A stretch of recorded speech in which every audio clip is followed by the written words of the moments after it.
Hi water signs, Cancer, Pisces, and Scorpio.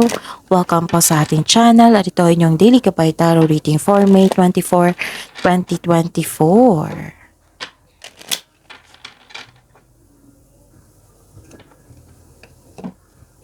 Please be reminded kung nakaresonate kayo, comment down. Kung hindi kayo nakaresonate, ibigay niyo po sa iba kasi general reading po ito.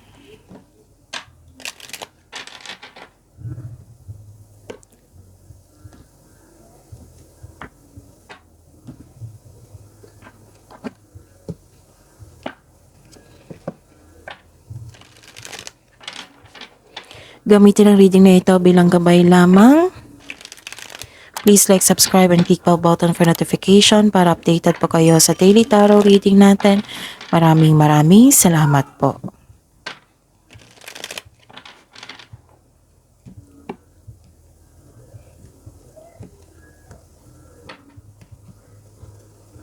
Spirits Guide, I need 3 cards po, mga ganap po sa araw na ito ngayong May 24, 2024 para po kay Cancer, Pisces, and Scorpio.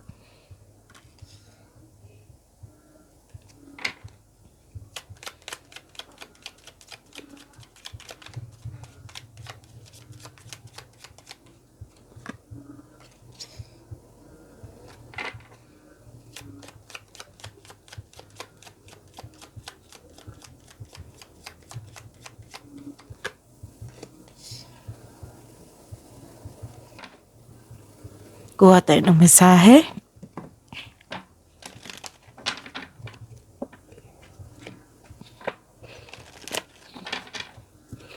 Spirits Guide, mga mensahe po para kay Cancer, Pisces, and Scorpio ngayong May 24, 2024.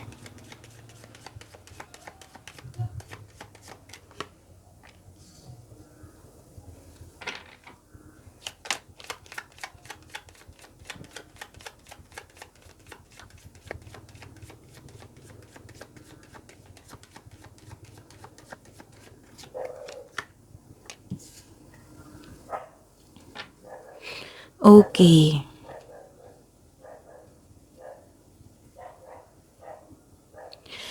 Cancer, Pisces, and Scorpio ngayong May 24, 2024. May nakita ko ditong harvest time.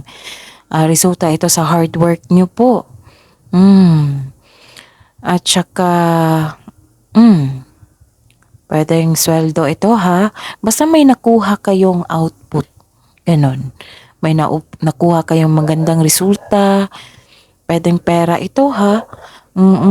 Or nagbigay ng awards sa inyo. Kasi harvest, nakikita ko dito, harvest. And may nakita ko dito na separation. Pwedeng nagkaroon ng disconnection, cut off of communication.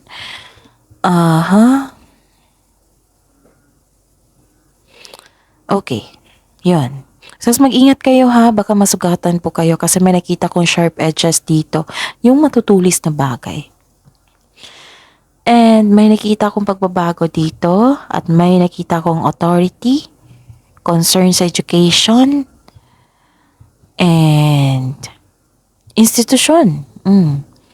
Dalawang card na po nagsabi dito na may separation po. Actually, 3 card.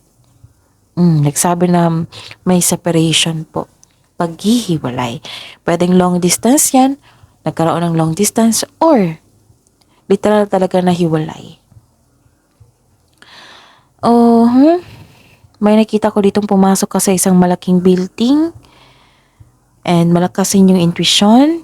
Nakita ko dito na may pumasok kayo sa malaking building na nagkaroon ng restriction.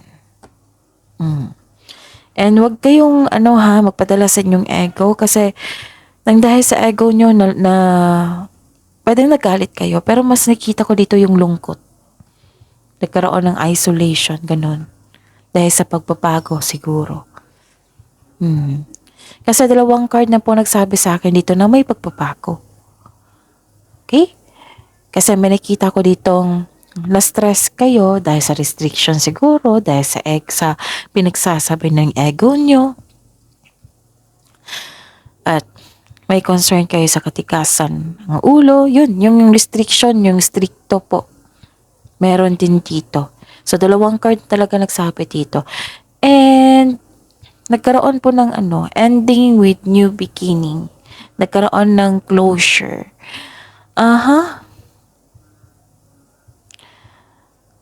Nagkaroon ng pag-let go. Pwede din to sa separation na naganap. So, ilang cards nagsabi? 3 card na nagsabi. Basta po nagkaroon ng transformation sa inyong buhay ngayon. Okay? And, ang mensahe pa para sa inyo, Cancer, Pisces, sa Scorpio, you're seeking clarity.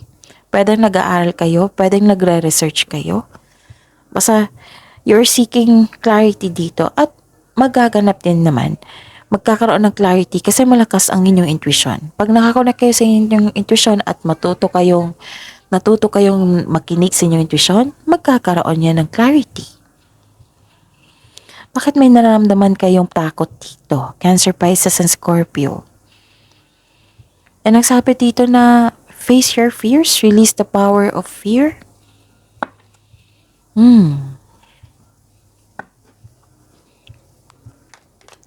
Spirits guide.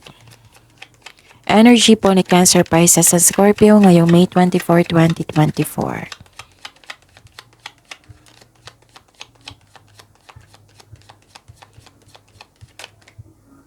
Dalawa agad. Kunin ko to ha.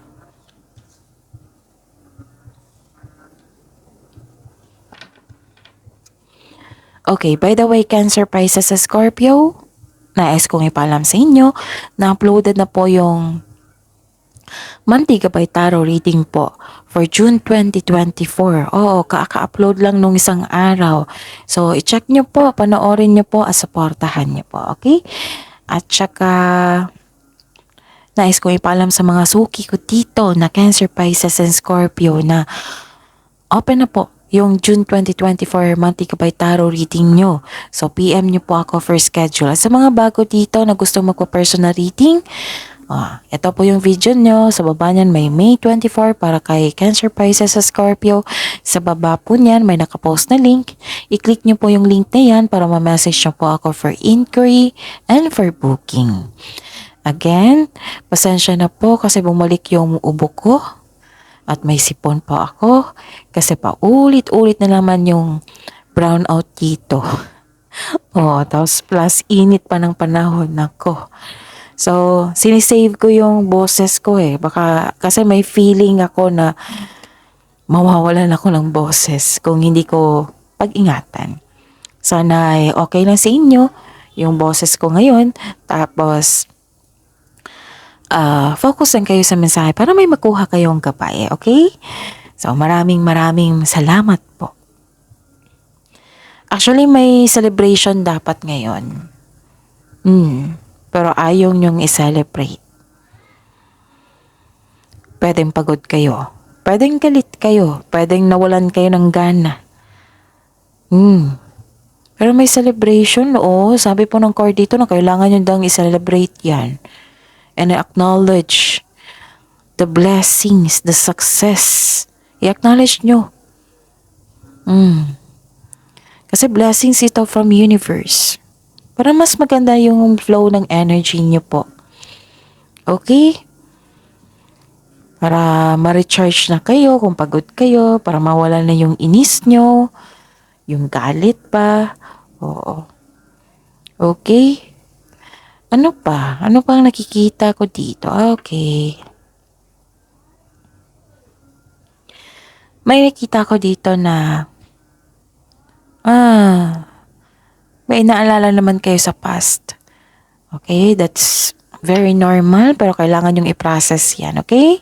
Live in the present para sa future po. Okay? Kasi may bagong simula dito. Yun celebrate yourself in some small way to increase the flow of positive opportunities into your life.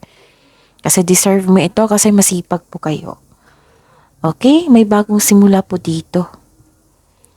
And you are confident. Bagong simula, right?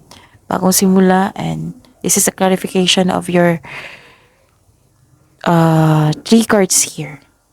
Kasi harvest is ending also with new beginning. Okay. May nakita akong bagong simula dito that you are confident kasi may dala kayong inspiration, nakakonect kayo sa inyong intuition, marami kayong experience. Ano pa?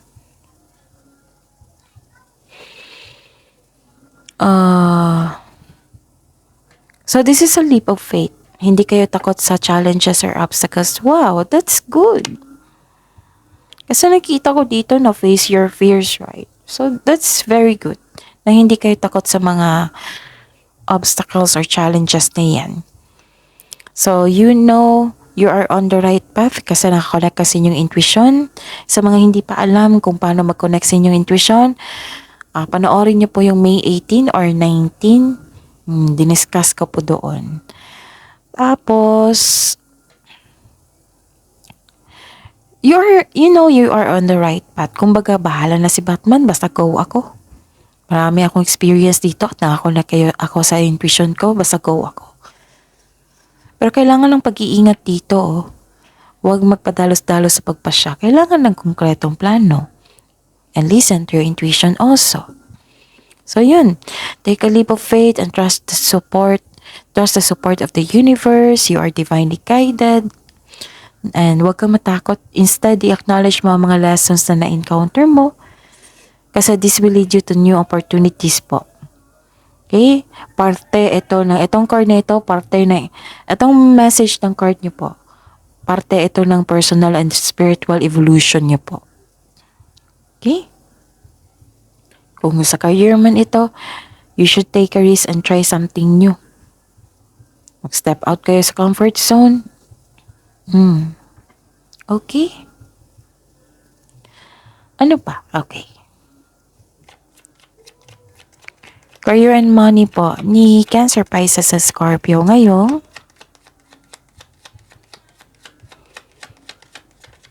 May 24, 2024. Career and money ni Cancer, Pisces sa Scorpio. Kuha po ako ng isa.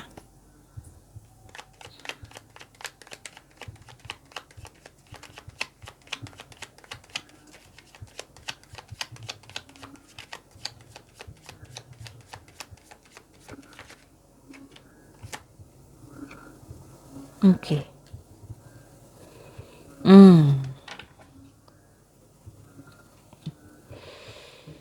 Okay. Career and money to, no? Cancer, Pisces sa Scorpio. May plano kayo ng family mo or a group of people na magbuo ng business. At sila yung nagbigay ng suporta sa inyong plano. At may alok din dito, business partnership. Posibleng bibili kayo ng property ngayon, some of you. And nakikita ko talaga yung suporta ng mga tao dito sa inyo. Tapos humihingi ka ng advice sa mga taong nirerespeto mo na mas matanda pa sa'yo or wiser pa sa'yo. Na marami yung experience. Actually, ilan sa inyo dito makakatanggap ng mana, pension, retirement o masaganang ani ng buhay. Diba? Ani. So, this is a clarification of your card here. May completion of cycle kasi. Oo. This is wealth about family, inheritance, ganon. Spend time sa family din. Spend time din kayo sa family. Okay? Saglit na po, kuha lang po ako ng charger. Okay, saglit lang po ha. Okay na. Nakakonect na po. Okay. Ayun. Saan na tayo? Ayun. Some of you nag-save dito ng money para sa inyong family. May nakita akong educational plan dito. Pero may advice po ang card nyo po regarding sa career and money.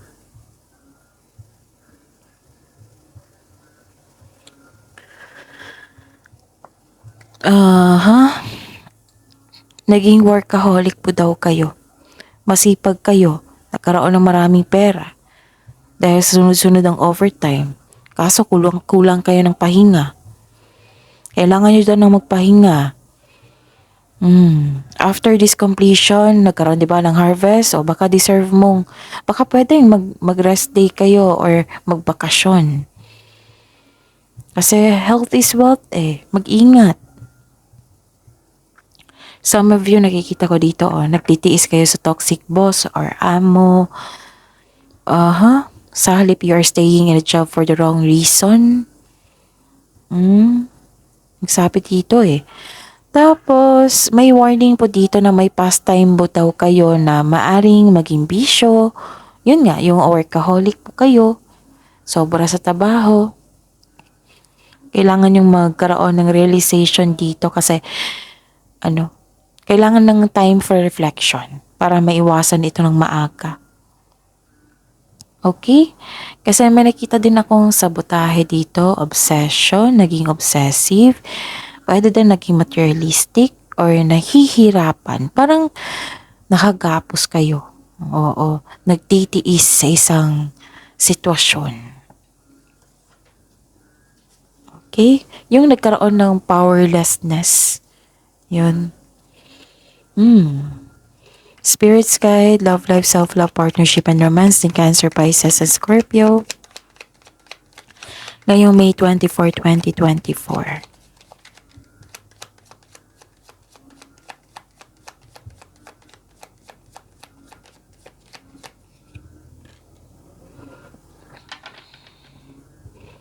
And the clarification po. Yun face your fears, seek clarity. Pwede din na nag-study kayo dito. Sana magiging okay na. Claim natin yan.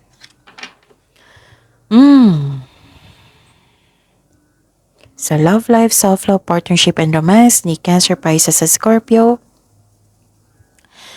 may nakita ko dito na naging defensive or overreactive ba yung tawag nito? Reactive po. Defensive. Tapos, may nakita kong concern sa immature na tao na naging weak ka. Okay. Cancer, Pisces, and Scorpio, may sabi po ang card nyo dito and I am sure na sinasabi ito ng inyong intuition. Mag-ingat po sa taong manloloko or self-centered na tao. May toxic dito na may toxic po na tao dito. Maaring lalaki po ito. Na matigas ang kanyang ulo, stricto, or ayaw makinig. Matigas ang ulo. Mabilis po siyang mag-react or sobrang defensive. Isa siya sa dahilan na panghinaan po kayo ng loob. Okay? Parang nafe-feel ko na napapaos na ako. Okay. Which is the clarification of your cards here na nagkaroon ng clarity. Diba? Sabi ko kanina na magkakaroon ng clarity. May malalaman kang katotohanan. Pero parang nagre-refuse ka. Parang hindi ka makapaniwala na ginawa niya yon. Oo. Kasi nakita kong refusing to acknowledge the truth eh. Naghahanap ka nga ng sagot. Pag nung nalaman mo, nagre-refuse ka na. Ay, hindi niya ito magagawa sa akin. Ganon. May pagtatraidor dito. 2 card na po nagsabi dito. Alam niyo ang katotohanan po. Alam niyong nagtraidor siya sa inyo. Pero, parang ganito. Kaya ko tong ayusin. Kaya ko tong ayusin siya. Oo. Ipag-pray niyo yung taong yun na magbago siya ng kusa. Yung willing siya. Para hindi na kayo ma-stress. Pero kung kayo po ang gagawa na magbago ng taong yun, magkakaroon talaga to ng stress. Pero kayo po, buhay niyo po iyan. Desisyon niyo po iyan. Baka pamilya mo iyan. Kasi ang ang focus natin dito sa reading is magkaroon kayo ng peace of mind and development, growth po, self-growth. Pero kayo po, okay, may naulit na kasing problema na nagdulot ng trauma sa inyo, yung paulit-ulit na lang. So, sabi ng card dito na bigyan nyo ng atensyon, solusyon. Hanapan ng solusyon, okay? Tingnan natin kung may repeating number. 10, 6, 8, 9. Merong 10. Wow, may 10. Natuwa ako kasi meron. Oh, 'di ba ilang beses na sinabi dito na kailangan nyo mag-connect sa inyong intuition? Oh, ito na. Kailangan nyo talaga mag-connect sa inyong intuition kasi magkakaroon ng spiritual awakening and enlightenment. Seeing 10-10 po. Oh, nakikita ko kasi dito sa cards nyo. That is, ang meaning niyan is spiritual awakening, enlightenment, realization. And your prayers, di ba sabi ko sa inyo, ipag-pray nyo yung tao. Nakikita ko dito na it means that your prayers are being answered. And nais ipaalam ng universe sa inyo na you are on the right path in your spiritual journey. Okay? Trust your intuition also and seek the truth. Puro seeking dito. That is your reading po. Cancer, Pisces, and Scorpio. Please like, subscribe, and click bell button for notification para updated po kayo sa daily tarot reading natin. Maraming salamat po.